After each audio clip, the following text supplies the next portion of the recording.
এটা তো আমি বলেছি একটা ইন্টারভিউতে। হ্যাঁ, আর্টিস্ট না, এটা হিরোদের কথা বলেছি আমি স্পেসিফিক্যালি, খুবই স্পেসিফিক ছিলাম আমি।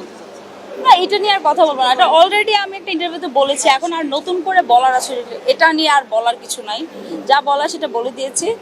আর দেরি ব্যাপারটা কি বললেন আমি বুঝি নাই, দেরির ব্যাপারটা কি যেন বলছেন? না না, ইউনিটের প্রোডাকশন টিম, ইউনিটের টেকনিশিয়ানরা সবাই খুব অন টাইম সেটে যায়। ইনফ্যাক্ট আমাদের ক্যারেক্টার আর্টিস্ট যারা থাকে, মা বাবা বা অন্যান্যরাও সবাই যায়, বা হিরোরাও টাইমলি যায় সেটে। আমার মনে হয় না, বাট আমার যেটা মনে হয় যে আমরা টাইমলি গেলেও অনেক সময় টাইমলি শুরু করতে পারি না। এটা হয় যে ডিরেক্টরিয়াল টিমের একটা ফ্লজ আছে, আমি যেটা গত 2 দিনেও এটা ফেস করেছি, যে আমরা অন টাইম সেটে গেছি কিন্তু অন টাইম কাজটা শেষ হয় নাই। যেমন আমার শুটিং শেষ হয়েছে রাতের প্রথম দিন 3টায়, তারপরের দিন 2:30 বাজে। তো অন টাইম সেটে যাওয়ার পরেও যখন এরকম হয় তখন খুব দুঃখ লাগে, কারণ পরদিন আরেকটা সেটের কাজ থাকে।